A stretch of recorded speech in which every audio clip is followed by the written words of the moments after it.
This is CX of M Radio, the voice of customer experience professionals.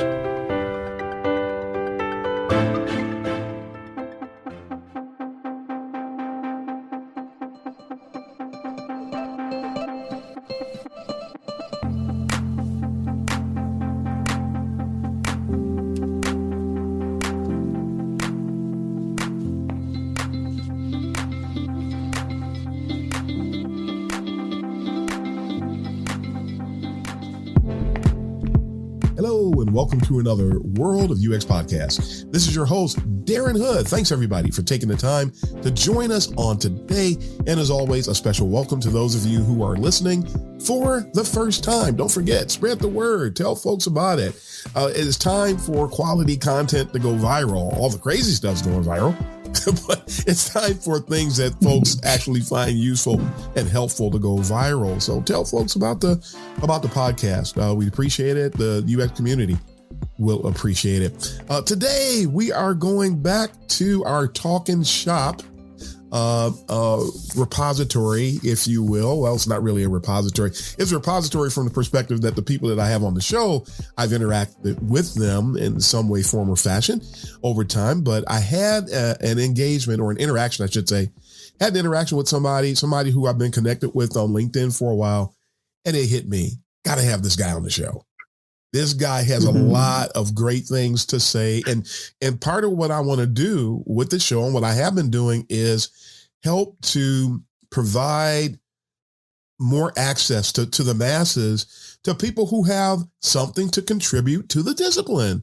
Not people who are trying to make a name for themselves, not people who are trying to become celebrities, not people who just want to be heard, not people having a narcissistic fit, but people who actually have something to say, something that vaults us forward. I want to help everybody go forward. The people I bring on the show want to help everybody go forward. And that said, I want to introduce my guests, and as always, have my guests tell you who they are.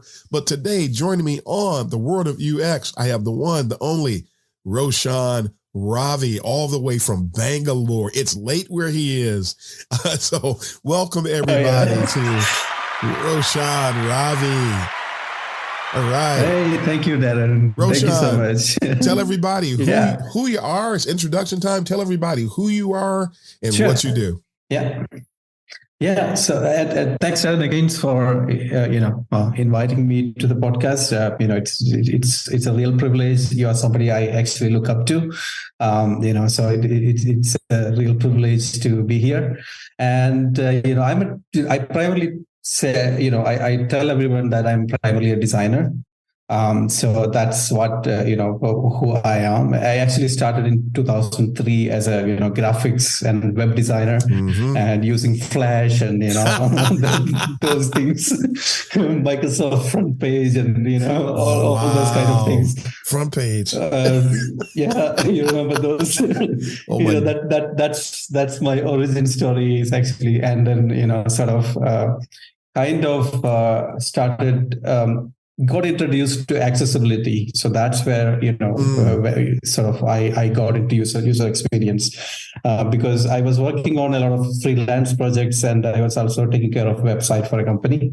And, as a regulatory kind of need, they wanted to introduce the accessibility into it. And then, I started, learning about it. And then, Section 508, AA and AAA standards were not that popular at the time, but at least Section 508 was like people was kind of going for that, and that's when I got introduced to the accessibility, and then learned about usability eventually, and then started getting into user experience and things like that. Even then, people did they were not calling it user experience. It was just usability, basically, how you use it, problem solving and things like that. So that, and, that's what I did for a long time. And then, eventually kind of ended up with organizations like Sapient, Adobe, very recently, and then, EY, Ernst & Young, Hewlett Packard Enterprise.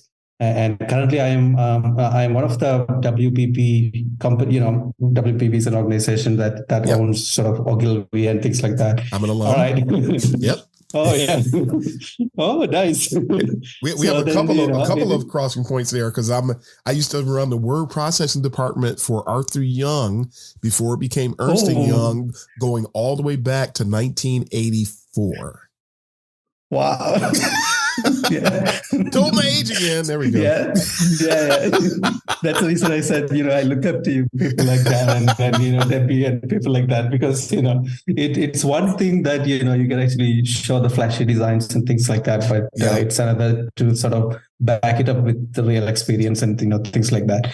But, compared to, I would still say I'm still not, I come from a design background, but for a long time I understood the value of doing research and things like that. And now that I'm in a leadership position, I'm a sort of associate director, head of design for this company. So sort of I kind of am able to kind of instill those values in our teams. Nice. Sort of make sure that we hire the right people, and we especially don't say that UI UX and things like that. Right.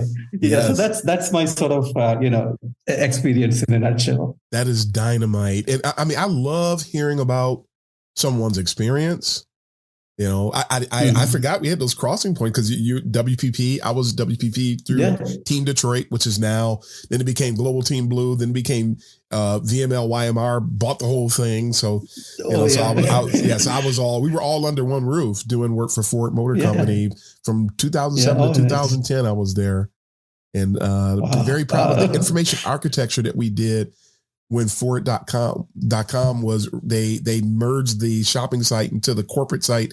And then we were part of that. I helped do that. Okay. And then I'm so proud. And I tell people all the time, the information architecture that my partner at the time, Jody Bollert, and we actually worked on the information architecture that is pretty much still intact. We did that in 2010 and we nailed it. Yeah. And that information architecture has changed very little since 2010 because it's that good, because we nailed it. They're doing some other things that are not so great, but whoop-de-doo. Yeah. But I love hearing about the background. Yeah. I love hearing about a couple of things you said there stood out to me. Of course, the UI UX thing, but you said something else that's really great that I wish more people would do, because a lot of companies are not really, they don't seem to be interested in, and it's not a common practice, to hire somebody that really knows what they're doing to run UX teams, to run UX operations. And you mentioned making sure to hire the right people, because there's so much fallout. When you don't hire the right people, you have a bunch of people. Some of us were talking on LinkedIn. I don't know if you saw this. This was yesterday or earlier this morning, actually, talking about how that there's an article that someone did for UXPA. And it reminded me of my series on So You Want to Be a UXer. And they were talking about the personality traits that are needed to thrive in UX. I think I saw that post. Yeah. Oh my goodness. And one of the things they mentioned that my new boss was telling me about that article. And that's, I'm like, I got to share this. This is dynamite.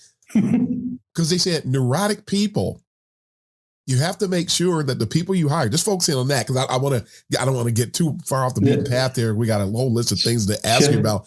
But neurotic people don't make good UX folks. And how many people know what neurotic is? So that means that we have to look. The people who are easily upset, the people who their feathers get ruffled easily. Don't we see people whose feathers get ruffled easily on social media? Don't we see people who get upset all the time on social media, but then they're mad because they can't get hired? Hey, you're not ready yet. You have every right. Everybody has every right to pursue. If they want to be in UX, you have every right to pursue it. We're not trying to stop that, which is another reason why that whole gatekeeping accusation that hits people like us is not even accurate, because we're not trying to stop anybody. We want you to do it the right way. But when you're neurotic, you got to lose that. You can't get upset easy. Oh, and the big one, and I'll jump right back to this. I thought you might have some comments on this as well, but people are, self-doubt is a major fruit, if you will. It's a major tendency, characteristic of neurotic people. But self-doubt, so people keep labeling themselves as having imposter syndrome, which doesn't exist. Yeah. But self-doubt does, which is life. However, if a person is sort of immersed in self-doubt and not trying to build, I mean, if you have self-doubt, which we all had at any given time, the question is, how do you respond? If you don't have confidence, what then do you do to counter that? And so when you're going, find out where you're short, find out where you need to improve. Don't see it. And I mean, what's your take on this, Roshan? Yeah. So I think I believe I've shared something along these lines some few months ago. Actually, people were talking about every conference you go to, there will be somebody talking about this sort of imposter syndrome, right? I mean, and as a person who's been doing this and then who is actually not from I was not trained as a user experience designer, or I really loved this and then got into this and then learned things myself. And then I had good mentors, people who can actually kind of help me learn the things that I wanted to learn. Yep. And the thing is, if you have self-doubt and if you have a good, sort of mentor, you go to that mentor and then hey, how do I do this? You need to have that sort of, relationship. And one of the biggest problem that I actually see, and I've been, I've conducted so many interviews, I think probably like hundreds, probably, 200, 300 interviews that I've actually taken for, people looking to get into user experience, right? So, and then one of the things that I've seen, like, especially in the, and this is not, I'm not bashing the young people or, things like that, but I do see that actually a shift. People kind of pretending to know a lot of things, and then when getting challenged, they don't want to sort of accept it, and then so I see that actually, and those people will have those imposter syndrome or whatever they want to call it, right? Because they're not able to go and ask somebody, hey, how do I do this? Yep. And on the other hand, I have a very young, person that I'm actually mentoring. She's only like 3 years in experience, and I think 2 of those years were in visual design, not even in user experience design.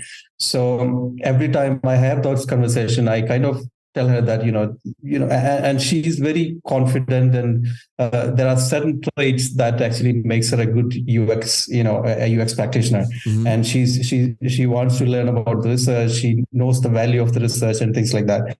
And those kind of people can kind of they don't feel the imposter syndrome because they can actually call up somebody.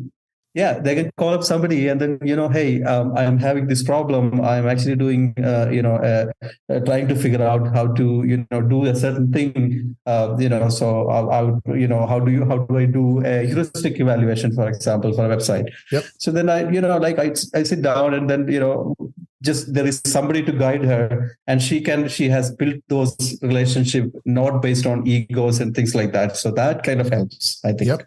Absolutely. And I think, and about the imposter syndrome, right? I think it's an overused word. Too much of it, actually. I've heard a lot of podcasters, especially design podcasters, not naming any, but people actually have been actually selling that point for a long time, and I think it had its good run. I think it's a good time that you give it a rest and then just. Learn things properly. Exactly. I mean, when I did my blog post on that topic, say, here's the history of it, because people accept it, but they can't even tell you where it came from. They heard it, they accept it, they run off with it. Why do people just grab everything that comes up? Everything is not a legit thing. So I kept hearing it so much that I had to go dig into it. I'm not going to just accept this as if it's a thing, because if it's not a thing, I mean, that's what we're taught to do. That's the academic mindset. Right. You hear a concept, and it's part of my doctoral studies, but it exists before you reach the PhD level. When you hear a concept, you investigate. Critical thinking, which happens to be at the core of what we do. as UX people. How in the world can you just accept something at face value?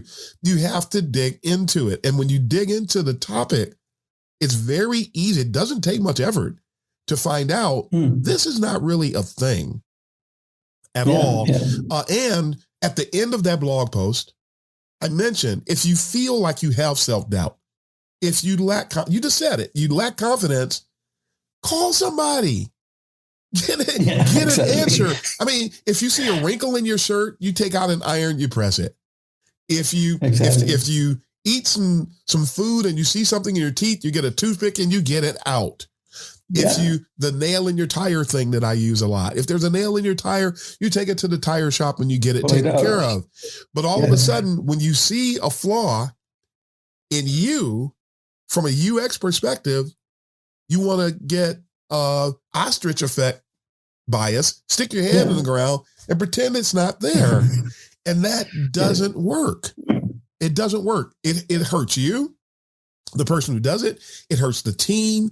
It's going to hurt the perception of the team with leadership. It's going to hurt the brand of the team within the organization. And then it eventually trickles and it impacts the UX discipline at large. And which is why some companies have such an easy time laying off UX people, because they don't see value. Yeah. If UX is bringing this proper value, we're not going anywhere. Exactly. Yeah, I you bring up a very important point here, and I think I just wanted to add there, the imposter syndrome that so far that I've seen. If your team is strong, right, and I work with a large organization. I'm not naming it explicitly, but it's not the organization's fault either. But there were people there as head of designs, or people who were who are not from the design background. For example, there was somebody who was there who came from a front-end development background and then did some design thinking courses and things like that, and then got into this and then got promoted and then became and if you look at that team, right, what will happen is that you hear them saying like, we have this imposter syndrome. You can see her kind of, giving speeches about, see that person kind of giving speeches about the, the imposter syndrome and things like that.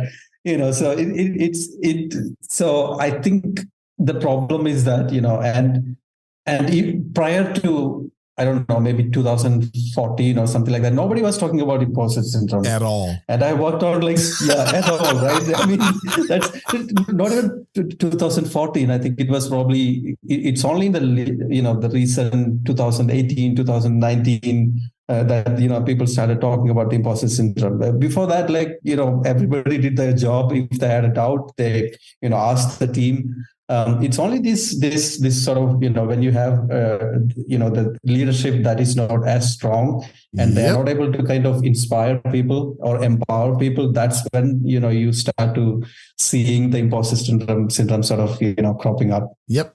Man, there's so much we could almost do the rest of this and just talk about it. Do that another time. We'll do that another time. But let's get back into let's get back into Roshan's track here. But that's good stuff. Sure. Definitely good stuff, and somebody's going to benefit from that. So you mentioned, you introduced yourself. You talked about how you got into UX. How did you? I think you may have touched on this a tad, but not much.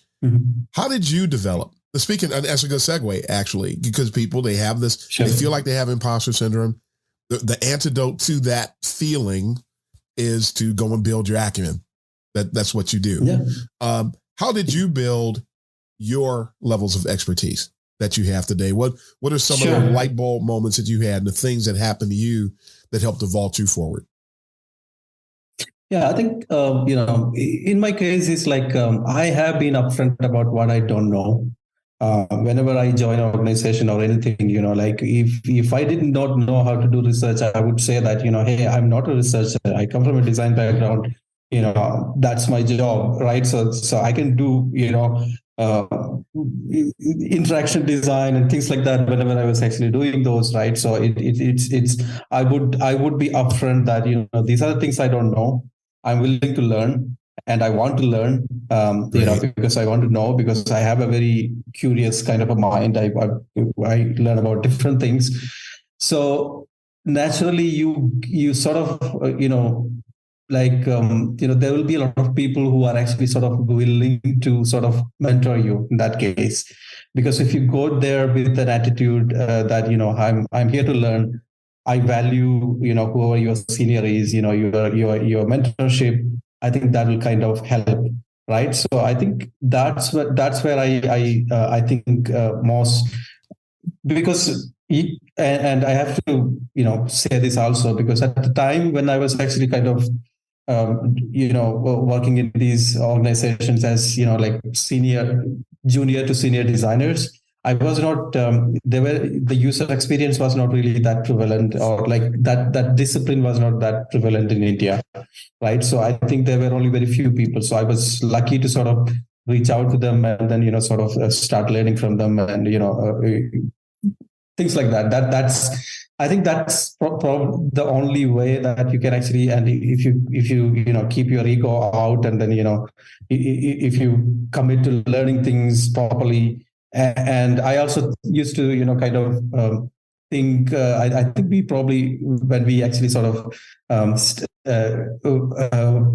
connected on LinkedIn, I think I probably commented on one of your posts about this, actually, because I was not aware that, how the negative implications or effect of using UI UX, for example, the word, right? Because, I used to see that all the time in India, people, like UI UX, and then I kind of naturally started using that also. But then, so it's. But then when you sort of explain through your posts and things like that, so that's when I realized that that's not, it makes sense. So if you kind of, learn from things that are happening around you, follow the right kind of people, and, value the mentorship, and then, people who have more experience than you, I think, that's working on and not just learning, applying those things that you learned on the real job also, right? So that's another thing. So, and if you can do that, I think that's how, I did it. Now there are a lot of, design schools and, organizations actually providing trainings. But when I was, when I came up, there was none in India, to be honest. I think there was no, nothing that was actually doing that user experience design as a, as a discipline. Yeah. Yeah.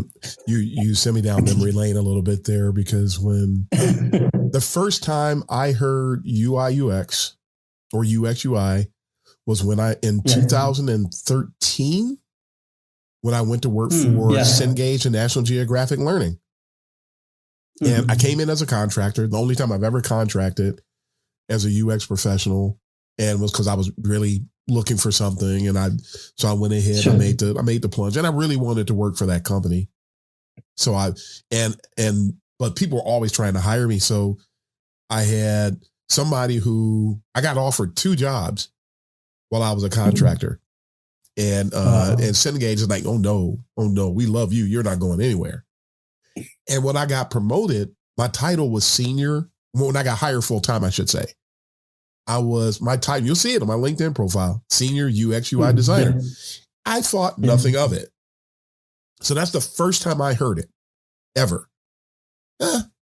Whoop-de-doo. I don't care. I was so happy. And I think a lot of people they're guilty the same way. They don't know that UX UI is an issue. I wasn't even thinking about it. I didn't even consider it.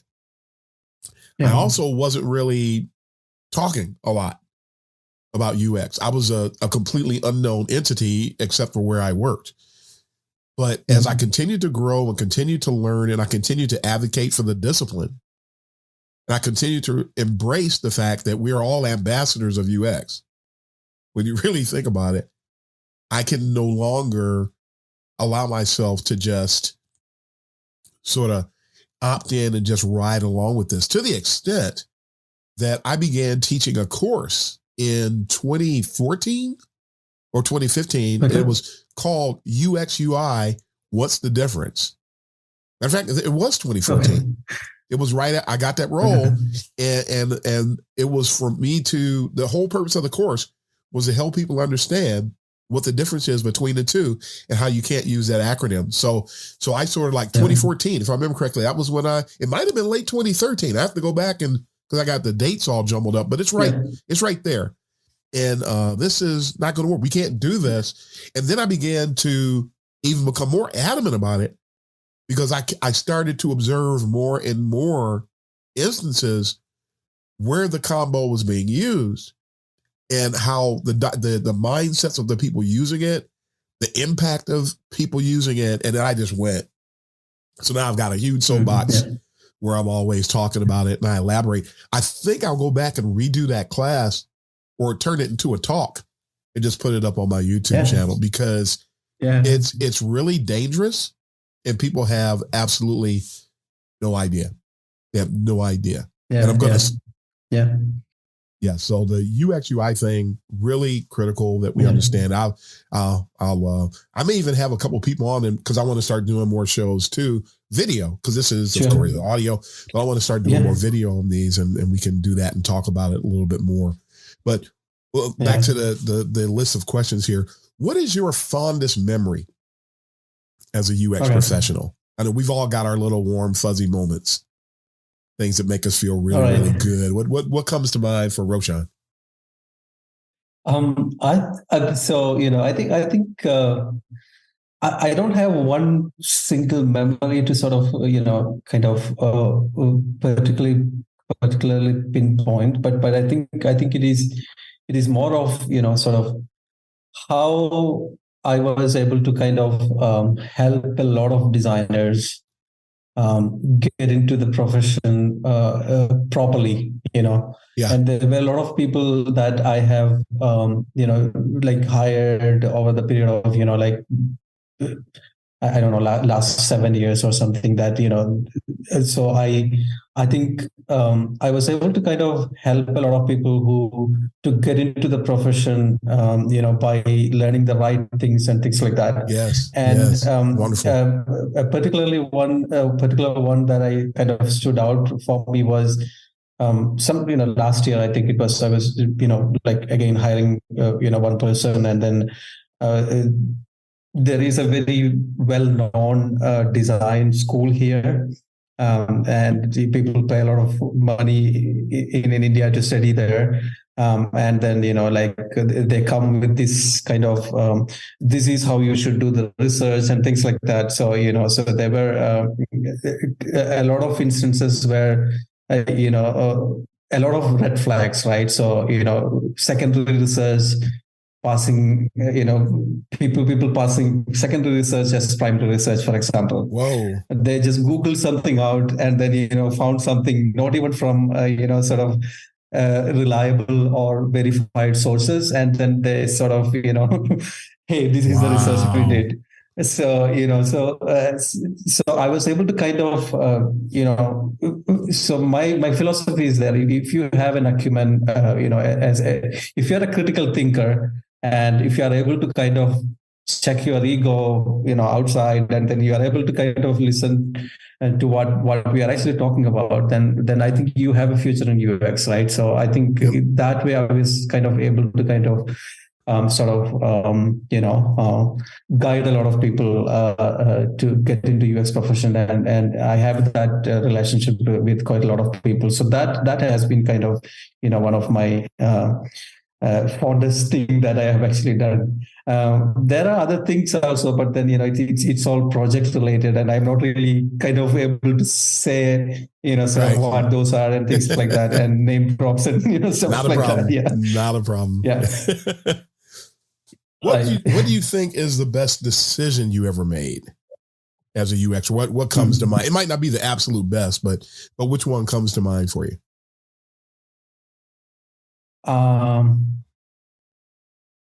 I think that would be to sort of, there was a financial, not a financial, insurance related project that I was actually working on. And I was sort of like a creative director, or like UX director kind of a role for that. And we were sort of getting a lot of stakeholder interviews and things like that done, right? One of the best decisions that I made, I think, is to get because the stakeholders are in North America. So one of the best decisions that I actually decided was that instead of me doing it, I think it should be somebody in the US. One of the things that I learned is that cultural, sort of getting the right people to do the right job. If you get, for example, if you are actually, how do I say this? There is a gap. If your researcher is from a different culture, right? For example, you are not able to sort of understand or ask the kind of right questions properly. So for me, I lived my whole life in India. Right. So it's I've traveled to US for many times. That's besides the point. But still, I'm not able to understand the culture of the West as much as a person who is actually from the West. Right. So I think it is important to put the right person to do the research, even if it's somebody who is a sort of kind of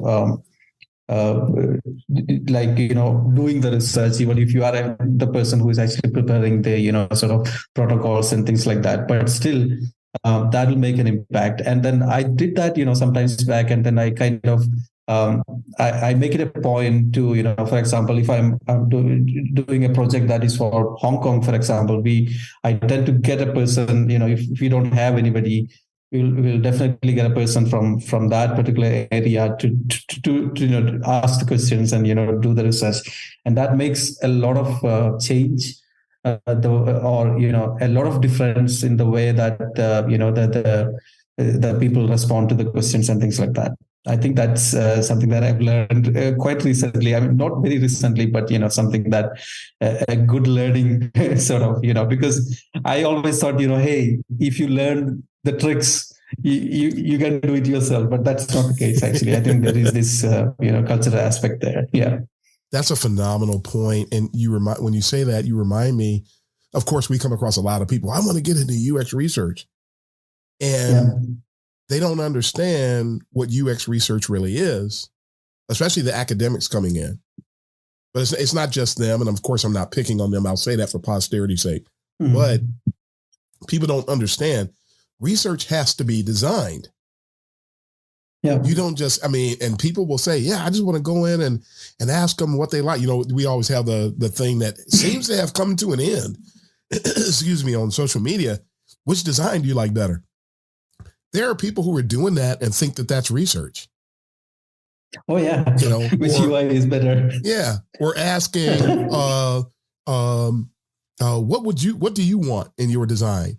And I want A, B, C, D, and E. Okay, good. My research is done. No, it's not. Matter of fact, everything you did is a complete wash because you don't ask people what they want, and behavior is better than sentiment. And people don't understand it. But yeah, you just remind me of that. And I wish more people. We're going to be doing a show talking about that very soon too, because research needs to be put in perspective, so that people understand what it is. And one of the things with the academics that comes up a lot is that I've seen a lot of academics who get into UX research, they get frustrated because of the timing that's involved. They're used to doing an academic project, and you can take anywhere from 9 months to 3 years to do that. Well, guess what? You're not going to have over here. No time at all. You can forget all of that. So you have to be able to move quick. You have to be able to pivot. You have to be on a dime, and you can't miss a beat. And that catering to stakeholders, things of that nature, folks are not ready for that. And so we'll be talking about that at length. Somebody's actually gathering questions from academics, and we're going to be answering all of those questions. But I just want to add a point there actually that when about the cultural thing. This was actually like it's not my experience, but I have a friend who actually works in the government. So there is a government agency that is actually sort of building websites and apps for the public sector, the government sector, things like that. So he works there, and then like they were actually building an app for tribal people, or like tribal, or like a remote village kind of a population. And a problem is that majority of them don't know how to read and write, not even in any language basically, let alone English, right?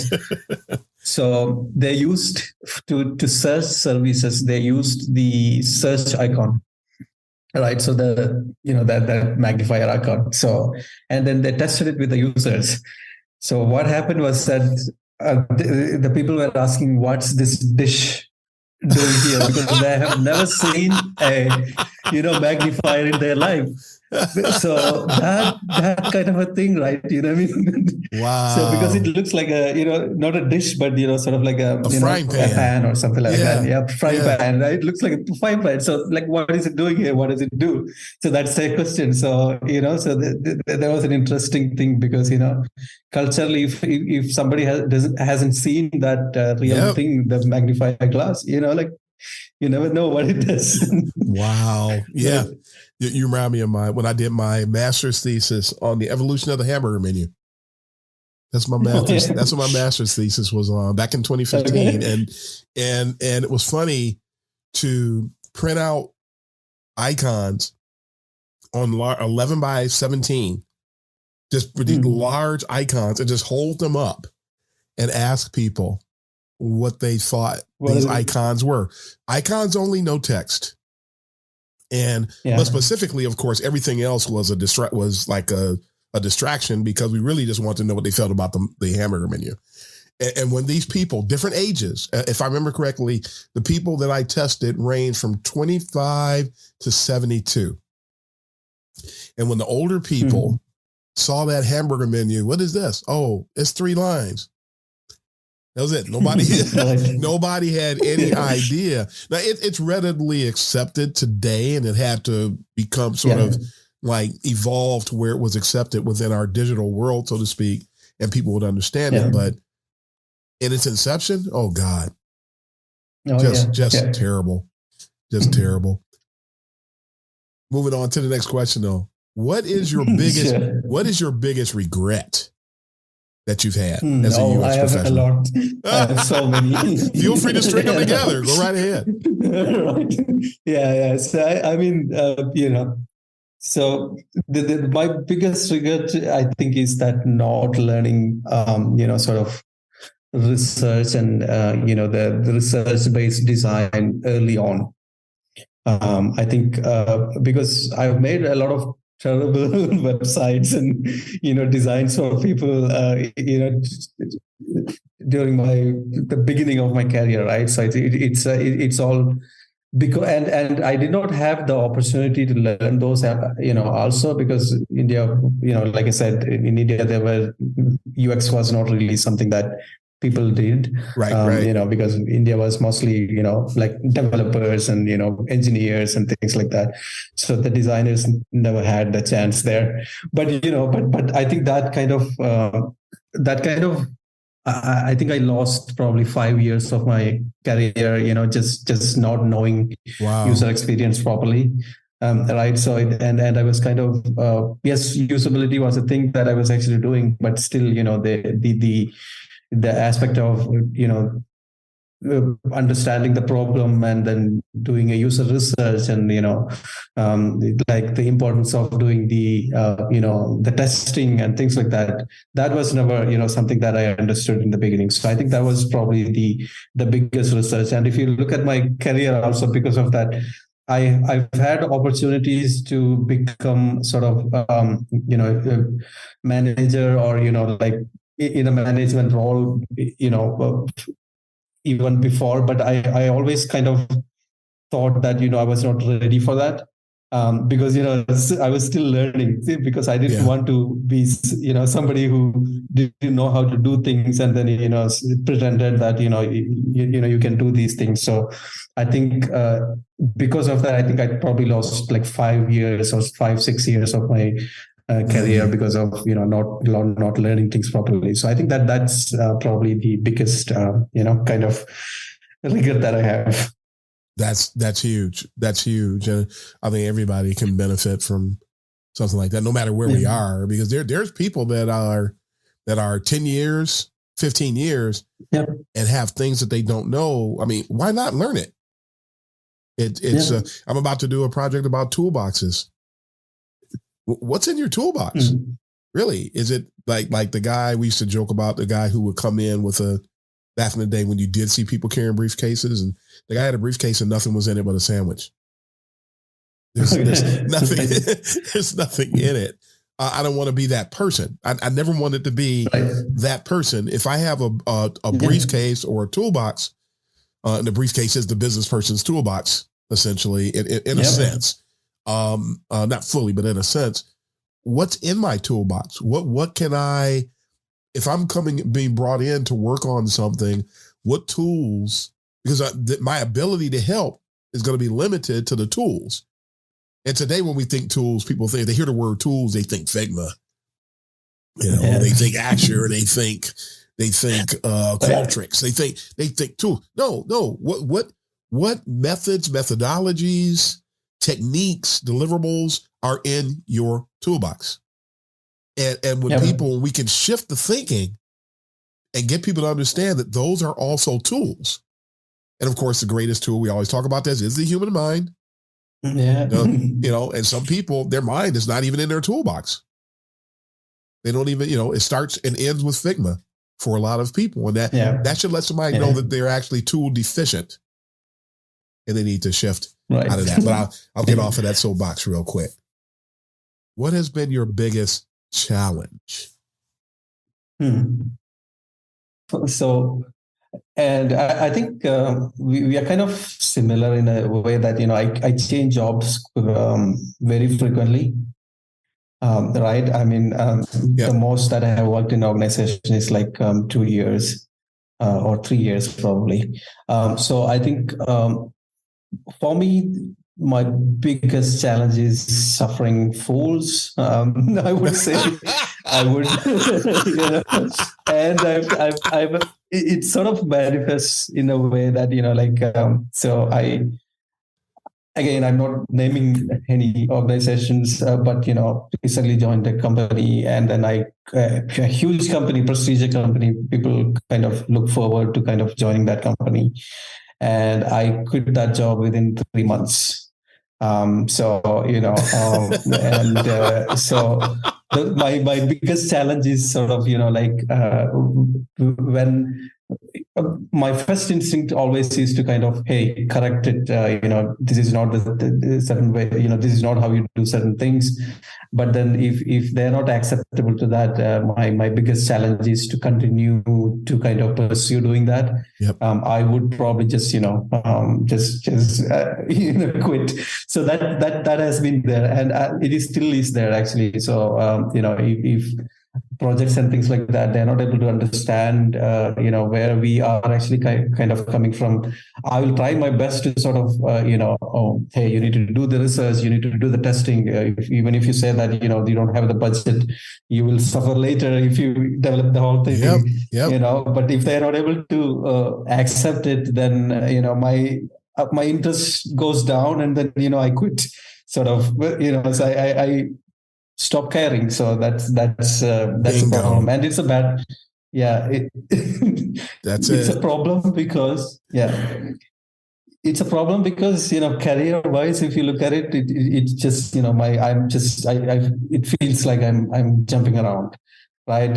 But and then that also kind of affects the sort of stability of the job. So I think that's probably is my biggest challenge, and I still suffer, not able to do anything about it actually. Right.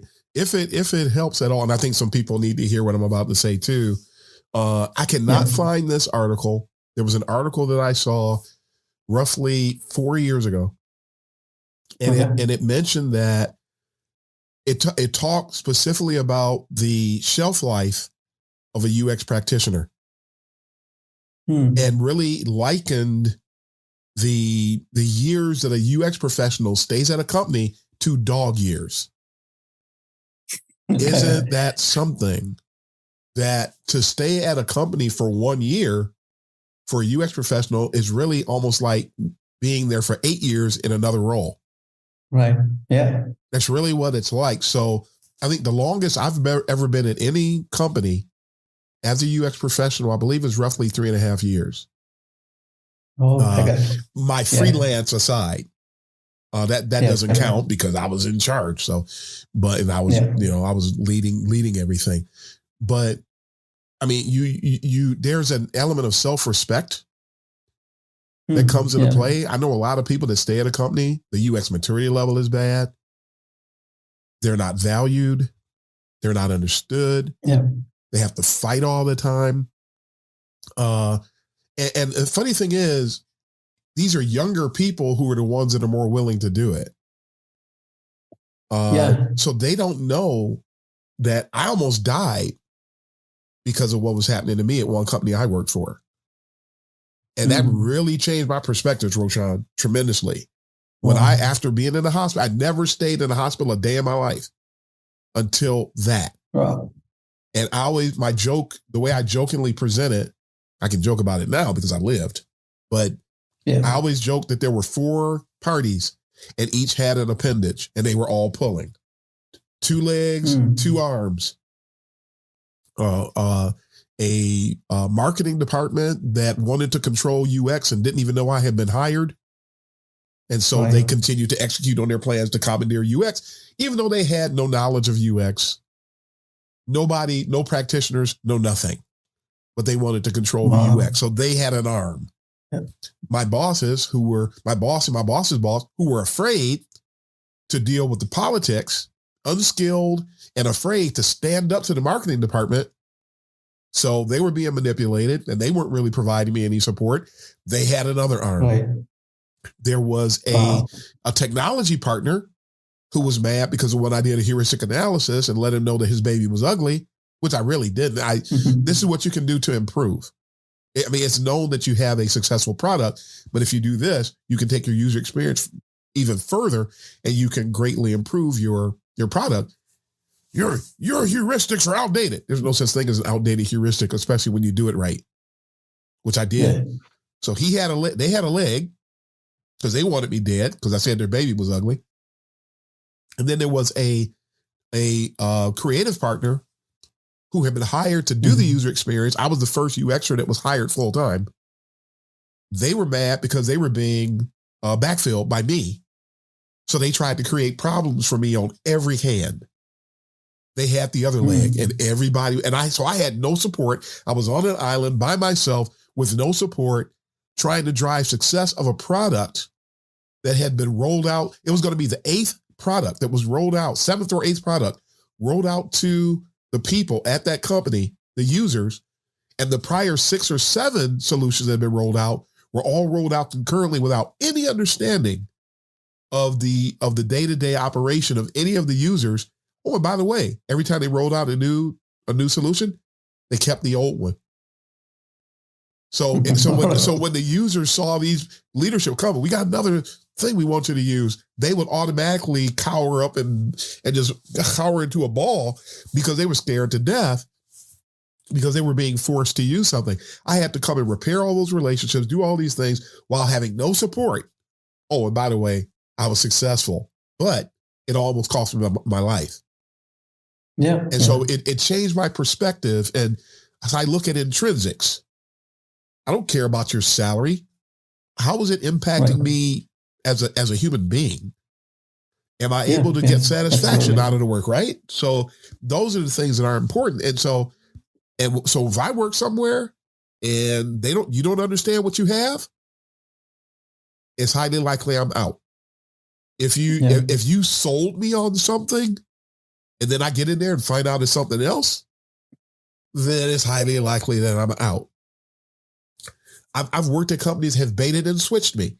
When I find out you bait and switch me, I'm out. I've worked at companies where terrible leadership abounds in UX these days. You sound like a great leader. My current boss, dynamite boss.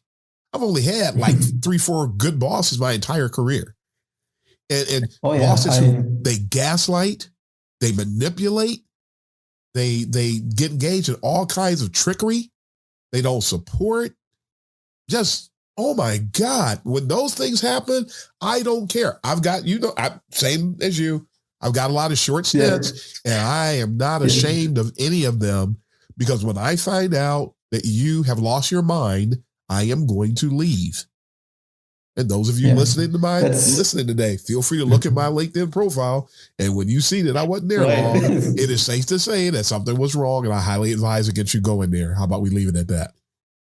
But go ahead, Roshan. But I want to ask you though. I mean, has it ever become a challenge for you to sort of get a job because of so many switches in? Absolutely, and I'm glad you mentioned that, because I was going to mention that too.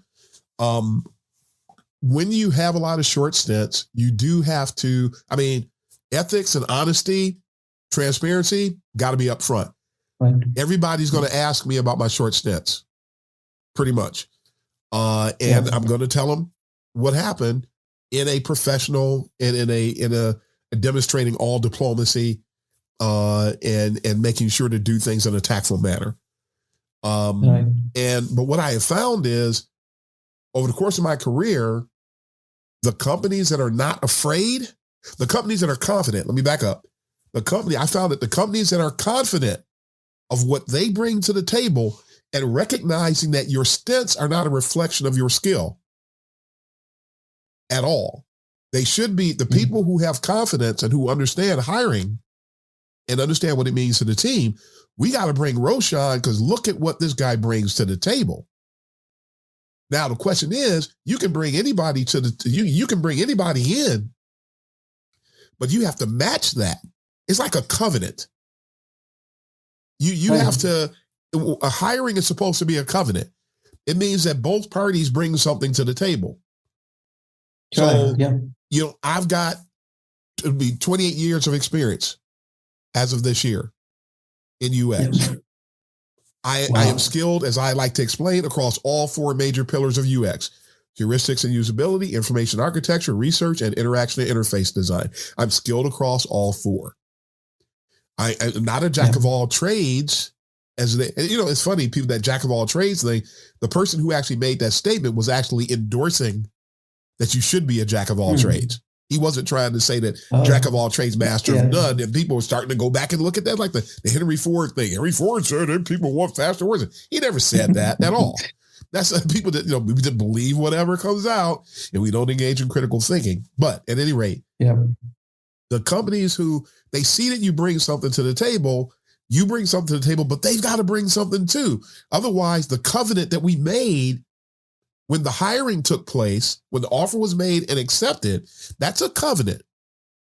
And it's whether people realize it or not, it is. But when you are lying, when you boast about DEI, and you only do it for the profit that comes from it, because companies found out, just like they found out that UX can help drive the competitive advantage of your company, they found out that boasting about DEI helps boost profits. So they did the same exact thing they did with UX. They got involved with UX, never learned UX, and then UX becomes a circus because they don't know anything. Then they blame UX. No, you never found out what UX was. And now they boast about DEI. So when you find out that the company is not DEI friendly, what's that going to mean? Company I worked for, and I'm going to follow your example, because one of these days I will tell the whole story. The one company I worked for, I come in, I interviewed for a senior manager role. When they go to make the offer, you're going to love this. You're the first person I've told this story to, the first time I mentioned this on my show. When they go to make the offer, they go to extend the offer, then they go, wait a minute, and they pull it back. And they say, we were told by by HR that we have some budgetary issues. And so we have to change your offer. We have to downgrade your position from senior manager to manager. And I thought that it was a great opportunity. So, and I got the feeling that they wanted to approve it because they were very apprehensive because of the short stints that I had. And they didn't want to offer me that role, pay me that extra money, give me that extra bonus, and then I leave, when actually I should have recognized that that was a front, because if I leave, what do you lose? If I stay, then it's a win-win. But the only way I'm going to lose or leave is if you violate what you're presenting to me now. I already know the work's going to be okay, but are you gonna play games with my mind? And so that was the first bait and switch. Then I get in, I find out it's really a glorified product designer role. It's really not UX work at all. So that's number two. Then I find out I'm not really managing people, which is something that has been absent to a great extent in my career. And I wanted to do more. So, okay, so they kept switching. And then they turn around, and the next thing you know, people appear to be offended at my skill level, commandeering my meetings, disrupting my meetings, running to people and making all of these false claims about things. Even when the person that they run to with the story was there and saw it, they were still go in and play these character assassination, as I always talk about, engage in these hefty acts of character assassination only for people who knew better to buy in. I'm not staying. Exactly. I'm not staying. I can't hardly sleep because you wake up in the middle of the night thinking about all the dirty things people do to you. So it's not about the work anymore. It's the people coming to me telling me how to do my job. Darren, this is how you do this, and this is how you do. One person even went as far as trying to tell me how to pin chats in Teams. I didn't need you to show me that. I didn't ask you for your help, but they were trying to create a narrative that they had to tell me how to do stuff. Just barge in and, Darren, this is how you tie your shoes. That's interesting. I don't wear shoes with laces anymore. Why are you trying to tell me about? Do you see any laces? Do you see me struggle? Do you see me walking around with untied? No, you don't. So why did you? So somebody somebody in leadership should have seen that and held those people accountable for what they were doing. Instead, they flip it because they want to make them comfortable, and they put it all on me. Well, you just push me every time something happened, you push me one step closer to the door. Because anybody who has an ounce of self-respect, which is my point in all of this, is not going to put up with that stuff. So so those of you out there under the sound of my voice, if you want qualified, skilled people to stay at your company, treat them with some dignity and respect. It doesn't cost you anything to do that. Exactly. It costs you nothing. So just do it. But I'm not going to stay if you're going to shorten my life. My wife would love the life insurance, but I think she'd rather have me. Right now. Exactly. Matter of fact, she heard me say that today. She said, yes, I'd rather have you. She'll get the life insurance soon enough, I'm sure. But not this way. Not this way. So, I went on for a long time on that, but go ahead, Roshan. No. Good points, actually. I mean, I think, because, for me, I always found that as a problem with me. I mean, a challenge that I have. I always thought that, it's something wrong with me that I'm not able to sort of, take these sort of, the corporate behaviors, sort of say, so, but I think it is to do with, like self-respect. I think it's pretty important, actually. And especially as a designer, because, I think it is, if we, people, I've seen departments and especially, like the development people and, people from the engineering background kind of sort of thinking of us as more of like people who can actually make things pretty. There is that perception, so I think it is, and, like, eventually when we are able to kind of challenge that, and then the people will get offended, and they will bring things up, and things will Yep. not go well. So that happens. So yeah. Yep. I think we can probably just sort of steer away from that topic. Probably that's not really that much. Yeah. And it should be. I mean, we come together to collaborate, because we're going to achieve success because we come together from a multidisciplinary standpoint. All successes are going to happen because the UX people are not going to come in and save anybody from anything. We have to work together. There's the developers, the QA people, the product owners, the product managers. I mean, everybody, every skill, every concept, the project managers, the scrum masters, everybody coming together. And when we're all able to excel within our lanes, it helps to drive us forward, and we get great successes. But there's so much cross lane fighting that it doesn't help. I respect everybody's discipline. I made it a point to do that. I think my old freelance work helped me to understand it, because I did everything. So it helped me to understand everybody. And then I just respected everybody. And when I worked my old WPP world, I found that the agency life taught me. I mean, I went from Comerica Bank financial work, where we didn't have, I mean, we did all of our stuff inside. We didn't have any creative agencies that we were dealing with and things of that nature, but everybody still respected. It was a big bank, and everybody respected what everybody brought to the table, and we did our work. And I never even seen the fighting before. When I was at Team Detroit, and I was part of Wonderman Digital specifically, I was part of Wonderman, and we would do work, and the UX people, we did our work, and then the visual people would do their work, and the copywriter people did their work, and the QA people, and we all sort of were interwoven, and we did our thing, and there was no fighting. I found out that it differs across agencies. That even I was really shocked to see that UX maturity levels vary depending upon what agency you work at. So the agency I worked at was more mature, but then when you start getting into corporate spaces, oh my God, does it change dramatically, and the fighting is guaranteed pretty much. And so you have to manage it.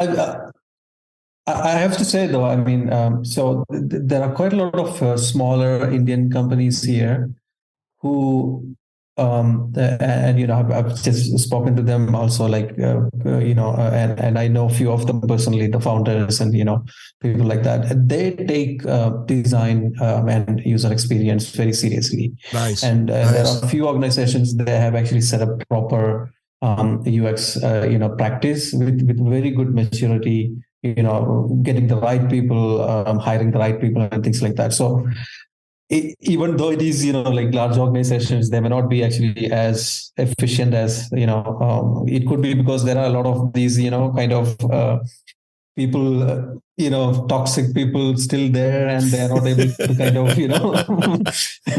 kind of hindering the changes, not able to change and things like that.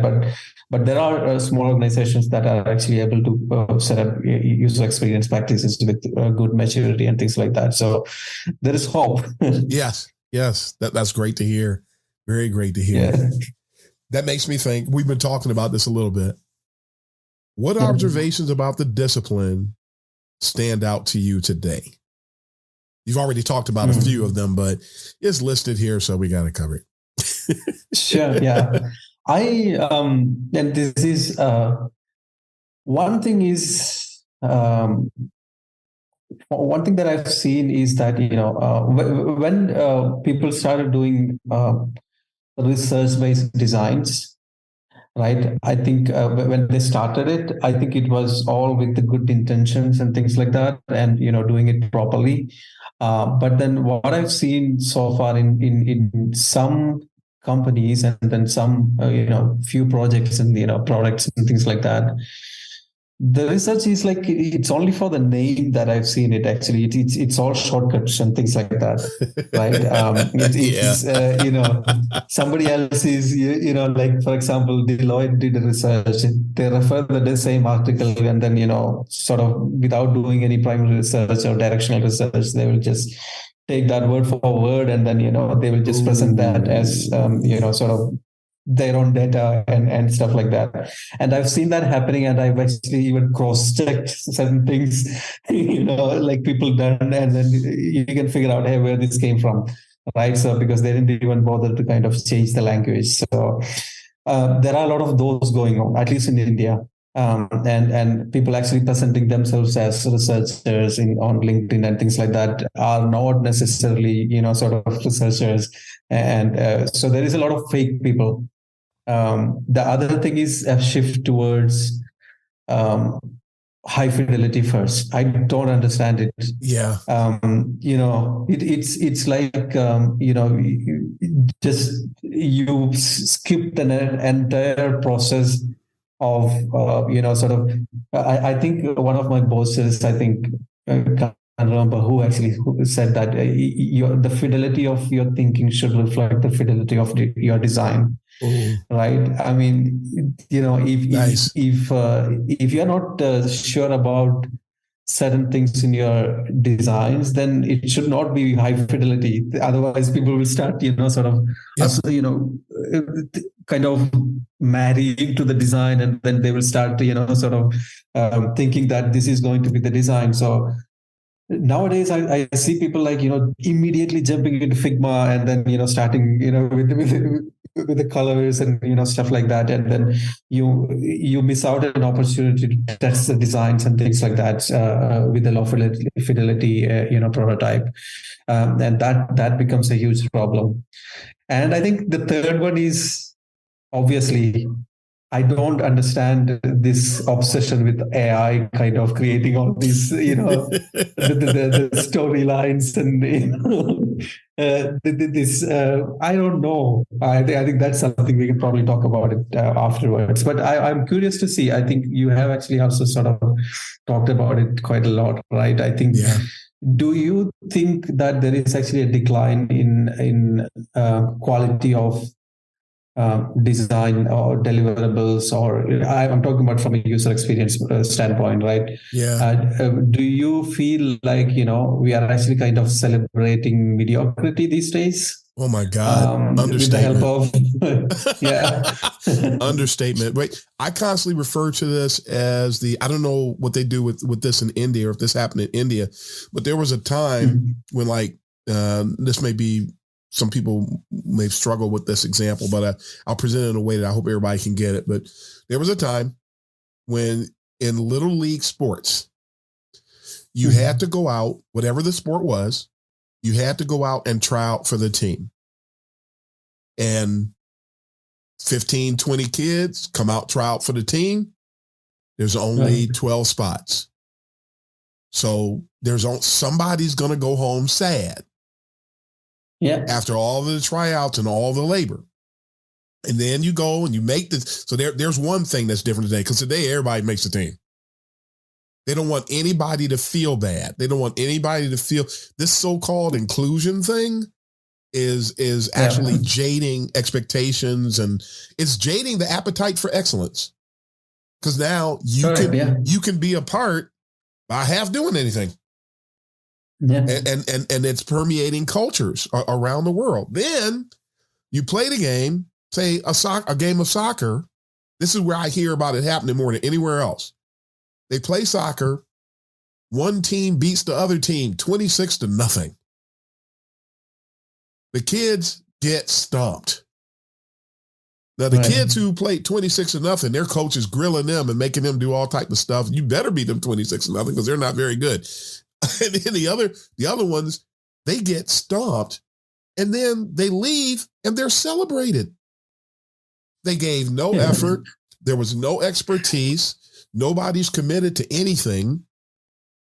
And then they go, all right, we lost. Let's go get ice cream and pizza or whatever. And then so you basically, the mindset is that of the participation trophy. that you did nothing, you accomplished nothing, you presented nothing of value, but yet we're going to reward you. Yeah. And this is something that we started to see when I was a teenager. It started. I was an all-star Little League baseball player. But on the team I played with, first time ever, because I played Little League before this, and it didn't happen. You try out for the team, you either make the team or you don't. And if you make the team, you either start or you're on the bench. And if you're on the bench, you may or may not get into the game. If you don't play, nobody's going to cry. If you cry, you're going to cry alone. If you want to play, get better. and then your parents had to send you to camps so you could get better in the whole 9 yards. And I think my parents ended up being angry later, regretting that they didn't send me to some of those camps because they lost millions of dollars, which I would have given them had they sent me to camp. But anyway, and I was this far from making it. But at any rate, by the time I played on that Little League baseball team, there were 16 of us on the team. All 16 people played every game. Matter of fact, all 16, because there's 9 positions on the baseball team. All 16 people batted. Everybody batted. Wow. And I remember, so-and-so is about to go bat. Oh, there's 2 outs. Grab your gloves. We're about to go out, back out. He's not going to get a hit. He can't even see the ball. So that was when I played when you had to make it. And then I played again when it was this participation trophy thing. And it's really sad that I have found that today that has advanced even more. And now you have this sense of entitlement. Everybody feels that they're entitled to everything.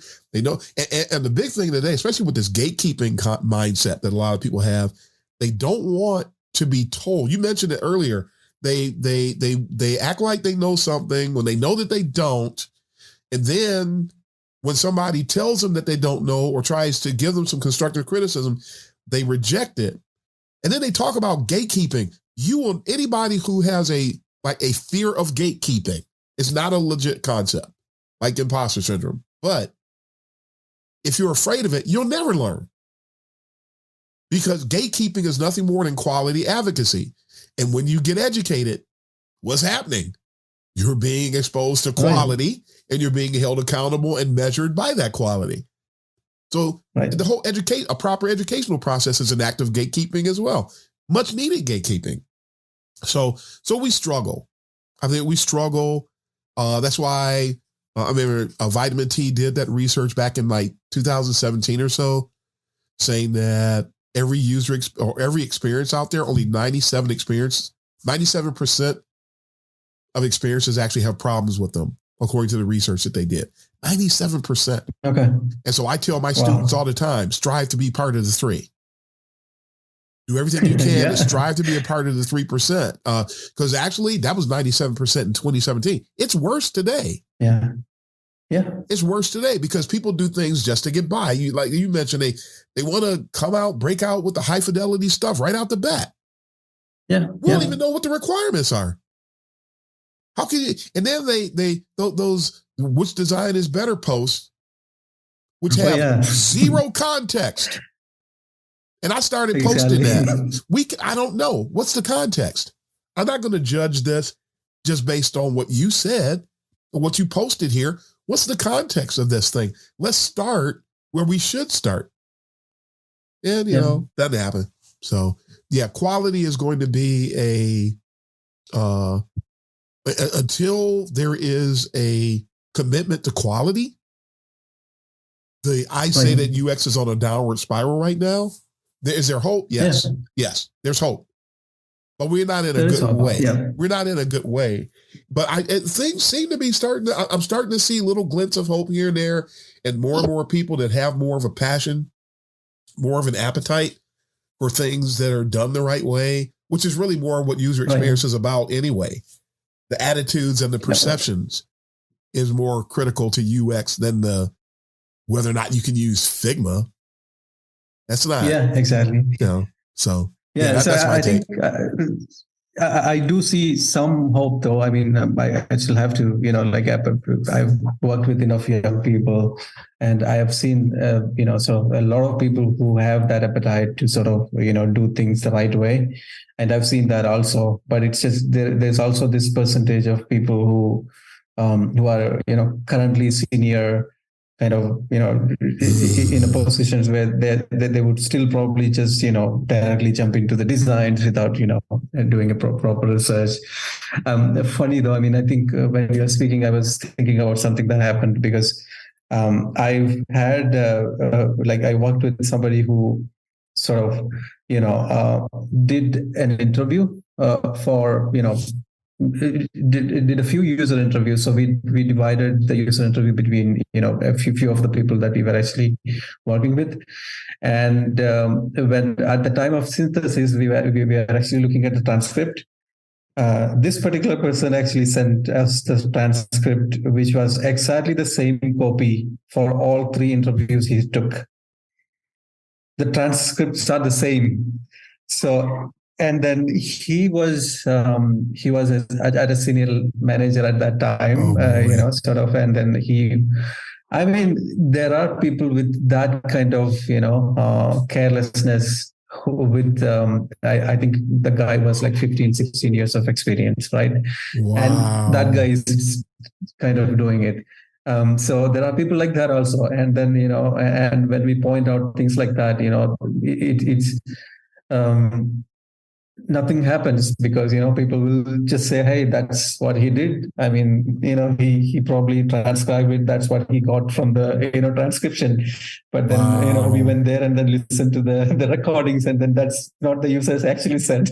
So there are things like that also. My goodness, you just reminded me of a story, something I witnessed not too long ago. A person who's running senior manager, just like in your story, said that she had 8 years of experience. When I looked at the profile, that's not what I saw, but what I saw was more what the person did, not what they were claiming. And the person, we were talking to some stakeholders, and this person literally asked them, okay, we're going to do some research. How many stakeholder or how many participants would you like us to research? What?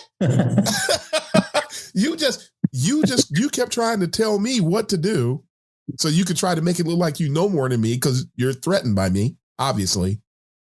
You literally asked the stakeholder, so how many people do you want us to research? And I went, oh,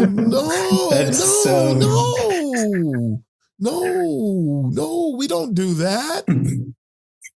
We don't do that. That's determined by the type of research you do. But these are the same people. These are the same people that want to ask people what they want and then act like they did something. So this has to be straightened out. And I think it's a UX leadership problem. That is, it starts when the company forms their UX team. Been talking about this a lot lately. If you hire the wrong person to run your UX team, everything after that is gonna be garbage. and then I've seen teams, I don't know how they start badly and then they try to fix it. They realize, they start to see their gaps. Honesty starts to peek its head out of the ground just a little bit. We need to bring somebody in here that knows what's going on. I've been hired to teams like that. And I was going to come in and become this new voice of reason that the team never had before, only for the people who preceded me. They didn't expect that their own experience was going to have holes poked in it. Not purposely.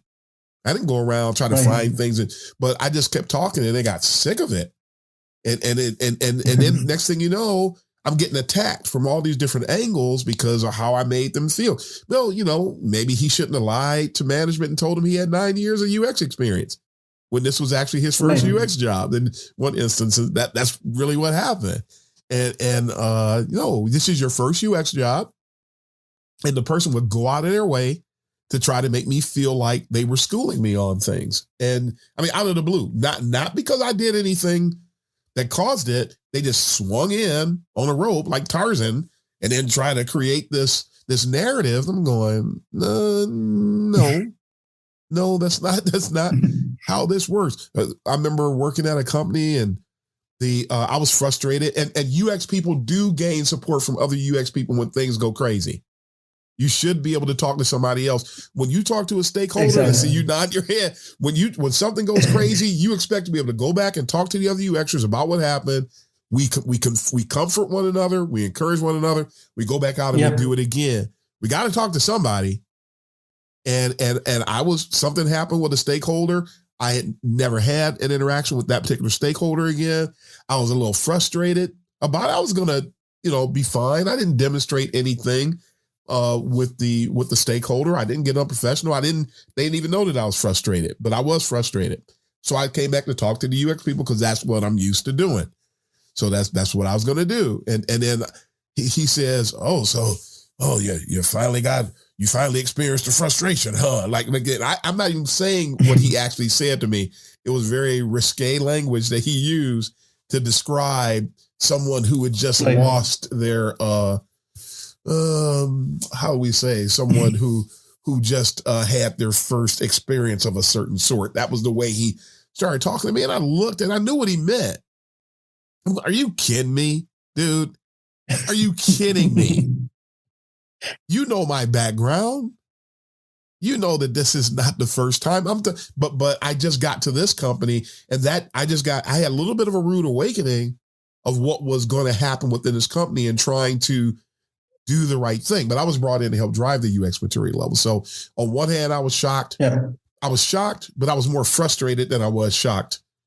And I thought that since they had been seeing this, that they might shed some light on some things with me and maybe help me to understand that stakeholder a little bit so I could come up with a strategy to go back and get things done the right way. But instead, he used it as an opportunity to try to create this weird narrative. And that, I'm even also, I'm going to start a narrative on a challenge to the UX community. So those of you under the sound of my voice right now, you want to see where you are from a personal UX maturity perspective.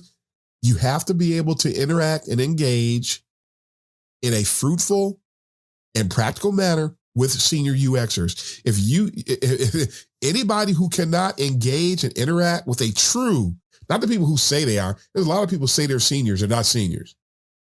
Going back, used to have at least 7 years before you, in some cases 10, before you would be considered to be a senior. Mid-level was this big, gigantic window. And at one time in this one, now you got people getting senior like after 6 months and things like that. Oh yeah. No, that's no, it's not right. And that creates problems. So, but I know of somebody who got promoted at Amazon after just having 4 years of experience as a manager. Not even as a senior. Wow. I mean, yeah. And so, God, no. So, and then, and she had the wisdom though. I mean, she said no. And then she joined another company as a senior designer. Wow. Yeah, she said, I'm not ready. Amazing. Amazing for her. That doesn't happen. That just simply does not happen. Let me get that person some applause, man. But to the people who accept the senior role before they're ready.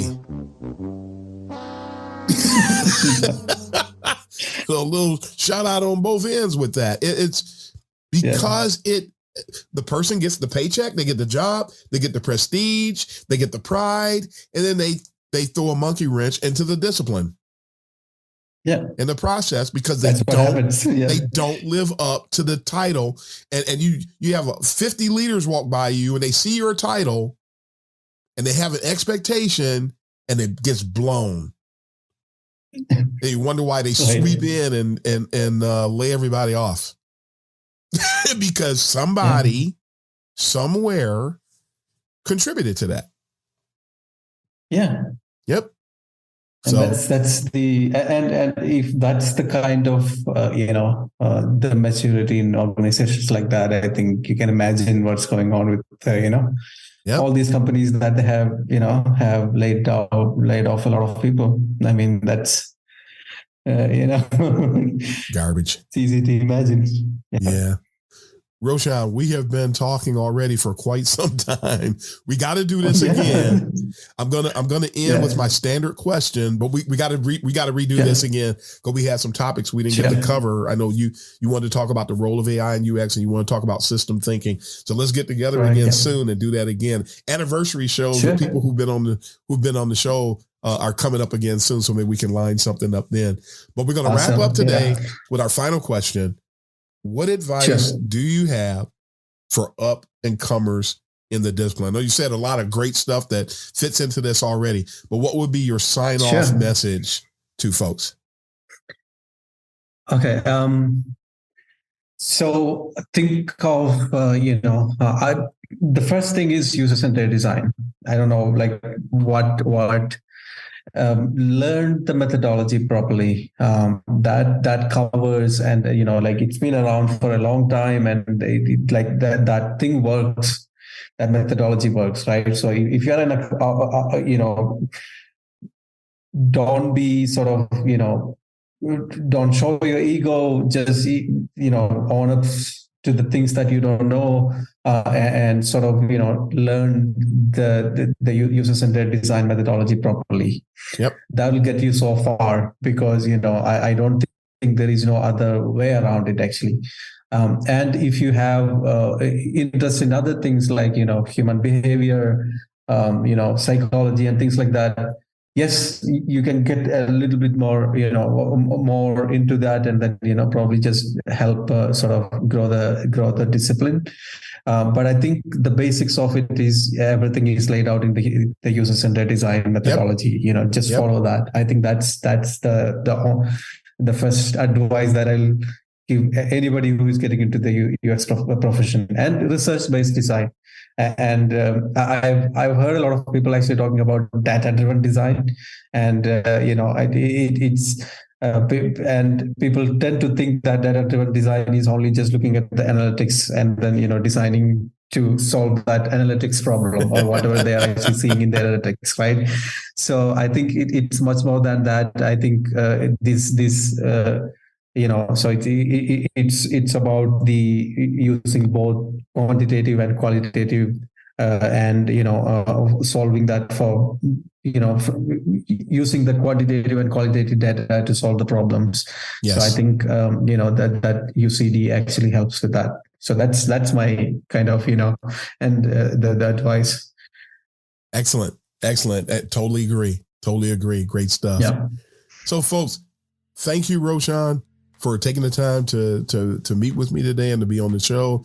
A lot of power pack stuff here that you shared with the audience. And again, we got to get that set up soon, and we can have some other discussions here. But folks, that is all the time that we have for today. Thanks to all of you out there who take the time to listen to the world of UX. Again, share this with other people that really want to embrace and get involved with UX passionately, genuinely, love the discipline, get involved. We're going to be here to share information with you that's always going to help to vault you forward the right way. And with all the misinformation that's out here today, what you tap into is indeed critical, and your trajectory will always match the quality of your intake.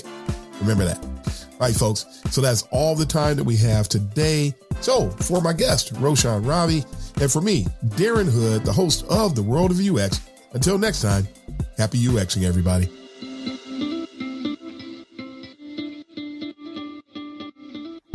Thanks for joining us for this session of CX of M Radio.